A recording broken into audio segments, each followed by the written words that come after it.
ಇವತ್ತು ಸಣ್ಣ ವರ್ಷಗಳಿಂದ ಲೀಲಾಮಠ ಈ ಮಠ ನೋಡಿದಾಗ ನಮಗೆ ಅದ್ಭುತ ಎಷ್ಟೊಂದು ಸುಂದರವಾಗಿ ಈ ಮಠವನ್ನು ನಿರ್ಮಾಣ ಮಾಡಿದ್ದಾರೆ, ಸಮಾಜವನ್ನು ನಿರ್ಮಾಣ ಮಾಡಿದ್ದಾರೆ. ಕಾರ್ಯಕ್ರಮಗಳಿದೆ, ಇಲ್ಲಿ ಅನೇಕ ಗೆಸ್ಟ್ ರೂಮ್ಗಳನ್ನು ಕಟ್ಟಿದ್ದಾರೆ, ಸುಂದರವಾದ ಮಠವನ್ನು ಸಹಿತ ಕಟ್ಟಿದ್ದಾರೆ. ಇದು ನಿಜವಾಗಿ ಸಮಾಜ ಸೇವೆ ಅನ್ನುವಂಥದ್ದನ್ನ ಆ ಗುರುಗಳನ್ನ ನಿಮ್ಮೆಲ್ಲರ ಪರವಾಗಿ ಅಭಿನಂದನೆಗಳನ್ನು ಸಲ್ಲಿಸ್ತೀನಿ. ನಮ್ಮದು ಈಗ ನಮ್ಮ ಗುರುಗಳು ಕೂಡಲ ಸಂಗಮ ಗುರುಗಳು ಯಾರಿಗೆ ಹೋರಾಟ ಮಾಡ್ತಾರೋ ಅವ್ರು ಸ್ವಾರ್ಥಕ್ಕಾಗಿ ಹೋರಾಟ ಮಾಡಂಗಿಲ್ಲ. ನಮ್ಮ ಅನ್ಯಾಯಕ್ಕೊಳಪಟ್ಟಿರ್ತಕ್ಕಂಥ ಸಮಾಜದ ಯುವಕರಿಗೆ ನ್ಯಾಯ ಕೊಡಿಸಲಿಕ್ಕೆ ನಿರಂತರವಾಗಿ ಹೋರಾಟ ಮಾಡ್ತಾ ಇದ್ದಾರೆ. ಅದಕ್ಕೆ ಪ್ರಸಂಗ ಬಂದಾಗ ನಿರಂತರವಾಗಿ ಅವರ ಹೋರಾಟಕ್ಕೆ ಬೆಂಬಲ ಮಾಡಬೇಕು ಅನ್ನುವಂತ ವಿನಂತಿಯನ್ನ ಈ ಸಂದರ್ಭದಲ್ಲಿ ನಾನು ಮಾಡ್ಕೊಳ್ತೇನೆ. ಇನ್ನ ಕೆಲವೊಂದು ಮುಖಂಡರಲ್ಲಿ ನಾನು ವಿನಂತಿ ಮಾಡ್ಕೊಳ್ತೀನಿ. ನಾವು ಮೀಸಲಾತಿ ಕೇಳ್ತೀವಿ ಅಂದ್ರೆ ಯಾರ ಕಿತ್ಕೊಂಡು ಕೊಡಲಾಗಿಲ್ಲ. ನಿಮಗೆ ಇನ್ನೂ ಕಡಿಮೆ ಇದ್ರೆ ಇನ್ನೂ 2 ಪಟ್ಟು ತಗೊಳ್ಳಿ. ನಿಮಗೆ 2 ವರ್ಷ ಸಿಕ್ಕಾಗ ನಮಗೊಂದು 16 ಕೊಡಕ್ಕೆ ನಾವು ವಿನಂತಿ ಮಾಡೋಣ. ನಮಗೆಲ್ಲ ಬಹಳ ಹೆಚ್ಚಿನ ಸಂಖ್ಯೆ ಬಲಾಟಗಳು ಬಹಳ ಮಂದಿ ಅಂತೀರಿ, ನಮ್ಮನ್ನು ಕಸದಾಗ ಕರ ಮಾಡ್ತಾ ಮುಂದೆ ಹೋಗ್ಬಿಡ್ತಾರೆ. ಮತ್ತು ಈ ಹೋರಾಟ ಮಾಡೋದು ನಮಗೂ ಹಕ್ಕಾಗಿ ಪ್ರಜಾತಂತ್ರದಾಗ ಪ್ರತಿಯೊಬ್ಬರಿಗೆ ಹಕ್ಕಲ್ಲ. ಕೆಲವು ಮಂದಿಗೆ ಅಷ್ಟೇ ಇಲ್ಲ, ಯಾರು ಬೇಕಾದ್ರೂ ಹೋರಾಟ ಮಾಡಿದ್ರೆ ಅವ್ರಿಗೆ ಯಾರು ಏನಾಗಿಲ್ಲ, ಎಲ್ಲ ಕೊಡ್ತಾರೆ. ಆದ್ರೆ ನಮ್ಮ ಗುರುಗಳು ನಮ್ಮ ಸಮಾಜ ಕುತ್ಕೊಂಡು ಹೋರಾಟ ಮಾಡಿದಾಗ ಅದಕ್ಕೆ ಬೇರೆ ಬೇರೆ ರೀತಿ ಬೈಕೋದ್ರಿಗೆ ದಯಮಾಡಿ ಅದನ್ನ ಮಾಡಕ್ ಹೋಗ್ಬೇಕು. ಇದು ನಾವು ಬಿಟ್ಕೊಳಗಿಲ್ಲ. ನಿಮ್ಗೆ ಇನ್ನ 2 ಪಟ್ಟು ನೀವು ನಿಮ್ಮ ಪರವಾಗಿ ಹೋರಾಟ ಮಾಡಕ್ ಹೋಗ್ತೀವಿ. ಆದ್ರೆ ಈ ಪ್ರಜಾತಂತ್ರದಾಗ ನಮ್ಮ ಹಕ್ಕು ನಾವು ಕೇಳುವುದರಿಂದ ನೀವು ಒಂದು ಕ್ಷುಲ್ಲಕವಾಗಿ ಮಾತಾಡಬೇಡ್ರಿ ಅಂತ ನಾ ಆಗ್ರಹವನ್ನ ಈ ಸಂದರ್ಭದಲ್ಲಿ ಮಾಡ್ತೀನಿ. ಮತ್ತು ಈ ಪ್ರಜಾತಂತ್ರ ವ್ಯವಸ್ಥೆ ಒಳಗ ಯಾರು ಧ್ವನಿ ತೆಗಿತಾರೆ, ಯಾರು ಸ್ವರ್ಧತಿ ಆ ತಾಯಿ ಅದನ್ನ ಹಾಲು ಕುಡಿಸ್ತಾರೆ. ಹಳ್ಳಿ ತಂದ್ರ ಮಗ ಹಾಕಿದ್ರೆ ಬಿಟ್ಬಿಡ್ತಾರೆ. ಹಂಗ ಇಲ್ಲಿವರೆಗೆ ನಾವು ನೋಡಿದ್ವಿ, ನಮ್ಗೆ ಸಿಗ್ಬೋದು ಸಿಗಲಿಲ್ಲ. ಸಿಗಲಾರೆ ಅಂದ್ರೆ ಗುರುಗಳ ನೇತೃತ್ವದ ಸಮಾಜದ ಹೋರಾಟಕ್ಕೆಲ್ಲ ಅಂದ್ರೆ ಹಕ್ಕು ಅಂತ ಆಡುವಂತ ಸಂದರ್ಭ ತರಬಾರ್ದು ಅನ್ನುವಂಥದ್ದನ್ನ ಉಳಿದ ಸಮುದಾಯಗಳಲ್ಲಿ ನಾವು ವಿನಂತಿ ಮಾಡ್ಕೊಳ್ತೀವಿ.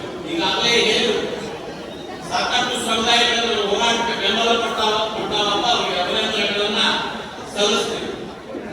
ಯಾಕೆ ನಾವು ಹೋರಾಟ ಮಾಡ್ಬೋದು? ನಮ್ಮಲ್ಲೇನು ಕೊಡುವುದಿಲ್ಲ. ನಮ್ಮಲ್ಲಿ ಬಡ ಮಕ್ಕಳು, ಕೂಲಿಕಾರರು, ಜಮೀನಿಲ್ಲದವರು ಸಾಕಷ್ಟು ಸಂಖ್ಯೆಯೊಳಗೆ ನಾವು ಅವರ ಹೀಗಾಗಿ ಗುರುಗಳು ನಮ್ಮೆಲ್ಲ ಮುಖಂಡರು ಹೋರಾಟ ಮಾಡಿದ್ದಾರೆ. ಅವರಿಗೆ ಇನ್ನೊಂದು ಮನಸ್ಸು ಬಂತು ಬೆಂಬಲ ಮಾಡಿ, ಇಲ್ಲಾಂದ್ರೆ ವಿರೋಧ ಮಾಡುವಂತದ್ದನ್ನ ಮಾಡಬೇಡ. ಈಗ ಕೆಲವು ಮಂದಿ ನಮ್ಮ ಪಂಚಮ ಶಾಲೆಗೆ ರಿಸರ್ವೇಶನ್ ಕೊಟ್ಟಂದ್ರ ಕೆಲವು ಮಂದಿ ವಿರೋಧ ಮಾಡಿದ್ರು. ಅವ್ರೇನ್ ಕಸದ ಕೂಡ ತಿಳಿಯಲಿಲ್ಲ. ನಾವು ಅದ್ರ ಯಾಕೆ ವಿರೋಧ ಮಾಡ್ಬೇಕು? ನೀವು ಕೊಟ್ಟರೆ ನಾವು ನಿಮ್ಗೆ ಹೋರಾಟ ಮಾಡ್ತೀವಿ ಅಂತ ಹೇಳಿ ನೀವು ಕೊಡೋದು ನಾವು ಹೋರಾಟ ಮಾಡಿ ನಿಮಗೆ ರಿಸರ್ವೇಶನ್ ಕೊಡೋದು ನಾವು ವಿರೋಧ ಮಾಡಿಲ್ಲ. ಕೊಡ್ರೆ ಅಂತ ಹೇಳಿದ್ವಿ. ನಿಮ್ಮ ಭಾವನೆ ಹೆಂಗೆ ಬರ್ತಂದಾಗ ನೀವು ಇನ್ನ ಹೇಳಿ ನಾವು ಕಿಂತ ಕಡೆ ಕೊಡ್ಬೇಡ ಅಂತ ಹೇಳಿ ಅವ್ರು ಹೆಂಗೆ ಕೊಡ್ತಾರೆ ಕೊಡೋದು ಸರ್ಕಾರ ಅಂತ ಅವ್ರು ಯಾವ ರೀತಿ ಕೊಡ್ತಾರ ನೀವೇನು ವಿರೋಧ ಮಾಡ್ತೀವಿ, ನಾವು ಸ್ಟ್ರೈಕ್ ಮಾಡ್ತೀವಿ, ನಾವು ಹೋರಾಟ ಮಾಡ್ತೀವಿ ಅಂತ ನೀವು ಮಾಡಿದ್ರೆ ನೀವು ಕುಸಿತ ಉದ್ಯೋಗಗಳಾಗ್ತಿರ್ತೀವಿ. ನಮ್ಮಲ್ಲಿ ಏನ್ ಮಾಡ್ಯಾರ ಹಿಂದಿನ ಸರ್ಕಾರಗಳು, ಇಲ್ಲಿ ಲಿಂಗಾಯತ ಸಮುದಾಯ ಬಹಳ ಉತ್ತರ ಕರ್ನಾಟಕ ಇಲ್ಲಿ ಹಿಂಗ ಮುಂದುವರೆಲ್ಲ ಬಿಟ್ಟು ಕೊಟ್ರ ಪರ್ಮನೆಂಟ್ ರಾಜ್ಯದ ಮುಖ್ಯಮಂತ್ರಿ ಲಿಂಗಾಯತ ಆಗ್ತಾರೆ, ಲಿಂಗಾಯತ ಆಗ್ತಾರೆ ತಿಳ್ಕೊಂಡು ಇದನ್ನ ಅವನು ಅಯೋಗ್ಯ ಮಾಡಿ ಚೂರು ಹೊಡೆದು ಅದರೊಳಗೆ 10 ಮಂದಿ ರಿಸರ್ವೇಶನ್ ಕೊಟ್ಟು 10 ಮಂದಿ ಬಿಟ್ಟು ಅವರೊಳಗೆ ಬದಲಾವಣೆ ಹೆಚ್ಚಾಗಿದೆ. ಈ ಸತ್ಯವನ್ನು ಒಂದು ಅರ್ಥ ಮಾಡ್ಕೊಳ್ಳೋದು ನಮ್ಮ ಮುಖಂಡರು. ಇಲ್ಲಾಂದ್ರೆ ಬ್ಯಾನ್ ಬರಲಾಗ್ತಾರ. ಯಾಕಡೆ ಸತ್ಯದ ಯಾಕಡೆ ಅಸತ್ಯದ, ಯಾರು ನಮ್ಗೆ ದ್ರೋಹ ಮಾಡ್ತಾರ, ಯಾರು ನಮ್ಗೆ ಒಳ್ಳೇದು ಮಾಡ್ತಾರ ಅನ್ನೋದನ್ನ ತಿಳ್ಕೊಂಡು ನಾವು ಹೋರಾಟ ಮಾಡಿದ್ರೆ ಅದಕ್ಕೆ ನ್ಯಾಯ ಸಿಗ್ತಾವ. ಎಲ್ಲ ಕೂತ್ಕೊಂಡು ಅನ್ಸೋದು ಆಗ್ಬಾರ್ದು, ಎಲ್ಲ ಕೂತ್ಕೊಂಡು ಅನ್ಸೋದು ಆಗ್ಬಾರ್ದು. ಹೀಗಾಗಿ ನಾವು ಕೂತಿರುವಾಗ ನಮಗೆ ಹೋರಾಟದಾಗ ಬೆಳಗಾವದಾಗ ಒಬ್ಬ ವಕೀಲರು ಹೇಳಿದ್ರು, ಆಗ ಮೈಸೂರು ರಾಜರಿದ್ದಾಗ ನಮಗ ಪಂಚಮ ಸಾಲಿಗೆ ಎಸ್ಸಿ ಒಳಗೆ ಸೇರ್ಸಾಕೊಂಡಿದ್ರ. ಅದು ನಮ್ಮ ಹಿರಿಯರು ಎಷ್ಟು ಸ್ವಾಭಿಮಾನಿಗಳಂದ್ರ ಹೇಳಿದ್ರಂತ ಅವ್ರು.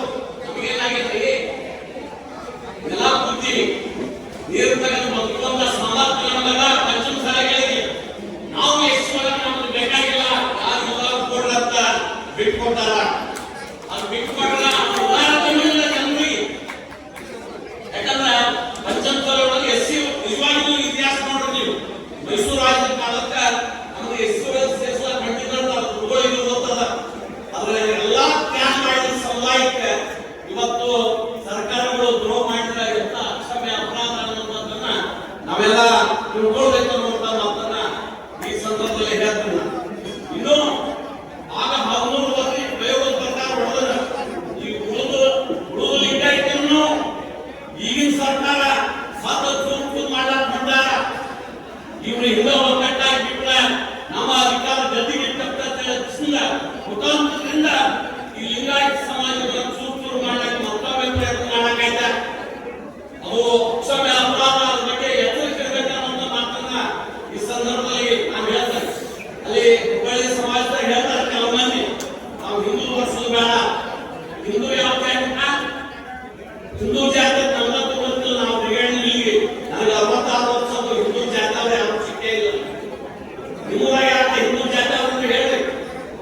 ನಾವೆಲ್ಲ ಈ ದೇಶದ ನಮ್ಮ ಬದುಕುವ ಸಂಸ್ಕೃತಿ ಪದ್ಧತಿ ಅದು, ನಮ್ಮ ದೇಶದ ಮೂಲ ತತ್ವ ಅದು. ದೇಶದ ಹುಟ್ಟಿರ್ತಕ್ಕಂಥ ಪ್ರತಿಯೊಬ್ಬ ಹಿಂದೂಗಳನ್ನೇ ನಾವು ಶಾಲೆಯಾಗಿದ್ದಾಗ ಎಲ್ಲರಿಗೂ ಹಿಂದೂ ಬರ್ತಿದ್ರು. ನಾವು ಹಿಂದೂ ಲಿಂಗಾಯತ, ಹಿಂದೂ ರೆಡ್ಡಿ, ಹಿಂದೂ ಬ್ರಾಹ್ಮಣ, ಹಿಂದೂ ಜೈನ, ಹಿಂದೂ ಮುಸ್ಲಿಮ, ಹಿಂದೂ ಎಲ್ಲರೂ ಹಿಂದೂ ಬರ್ತಿದ್ದಾರೆ. ಇತ್ತೀಚಲಾಗಿ ಈ ರಿಸರ್ವೇಶನ್ ಬೂತ್ ಹೋಗ್ತಾವೆಲ್ಲ ಹೋಗ್ಬಿಟ್ಟು ಮಾಯ. ಆದ್ರಿಂದ ಹಿಂದೂ ನೀವ್ಯಾರು ದಯಮಾಡಿ ಬಿಡಕ್ ಹೋಗ್ಬೇಡ. ಹಿಂದೂವನ್ನ ನಾಳೆ ಈ ಜಾತಿಗಂತೆ ಮಾಡುವಂತ ಅಧಿಕಾರಿ ಈ ರಾಜ್ಯ ಸರ್ಕಾರ ಇಲ್ಲ, ಕಾನೂನು ಪ್ರಕಾರ ಅವ್ರು ಇಲ್ಲ.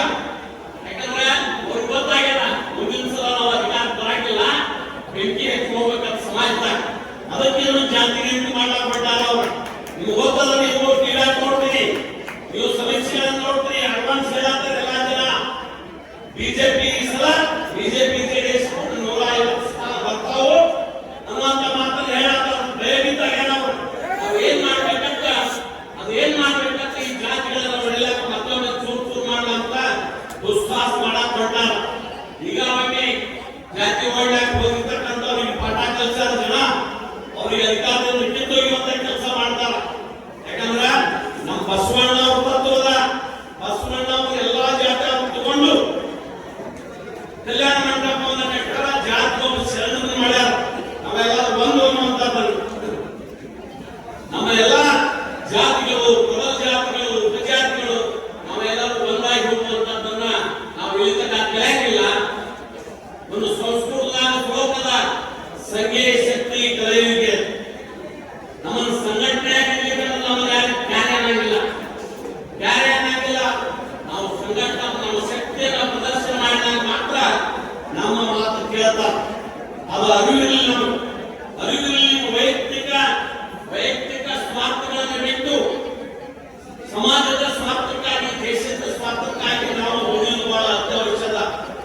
ಇಲ್ಲಾಂದ್ರ ನಮ್ಮ ದೇಶ ಉಳಿಯಂಗಿಲ್ಲ, ನಾವು ಜೀವಂತವಾಗಿ ಉಳಿಯಂಗಿಲ್ಲ ಅನ್ನುವಂಥದ್ದನ್ನ ಈ ಪರಿಕಲ್ಪನೆಯನ್ನು ನಾವು ತಿಳ್ಕೊಳ್ಬೇಕು ಅನ್ನುವಂಥ ಮಾತನ್ನ ಈ ಸಂದರ್ಭದಲ್ಲಿ ನಾನು ವಿನಂತಿಪೂರ್ವಕವಾಗಿ ರಾಯಭಾಗದ ಎಲ್ಲ ತಾಲೂಕಿನ ಎಲ್ಲ ಮುಖಂಡರುಗಳಲ್ಲಿ ನಾವು ಆಗ್ರಹಪೂರ್ವಕವಾಗಿ ವಿನಂತಿ ಮಾಡ್ಕೋತೀವಿ. ನಮಗೆ ಕ್ಷಣಿಕ ಇರ್ಬೋದು, ಕ್ಷಣಿಕ ಸುಖ ಇರ್ಬೋದು, ಆದ್ರೆ ಶಾಶ್ವತ ಸುಖ ನೋಡಿ ನೀವು ಶಾಶ್ವತ ನಮ್ಮ ದೇಶಕ್ಕೆ ನಾವು ಬದುಕಬೇಕಾದ್ರೆ ನಮ್ಮ ಮಕ್ಕಳು ಮುಂದಿನ ಭವಿಷ್ಯದೊಳಗ ಸ್ವತಂತ್ರ ಇರಬೇಕಾದ್ರೆ ಯಾರ ಹಿತವನ್ನು ನಮಗಾಗಿ ಅನ್ನೋದನ್ನ ಅರ್ಥ ಮಾಡ್ಕೋಬೇಕು. ಆದ್ರಿಂದ ನಮ್ಮ ನಿರಂತರವಾಗಿ 10 ವರ್ಷ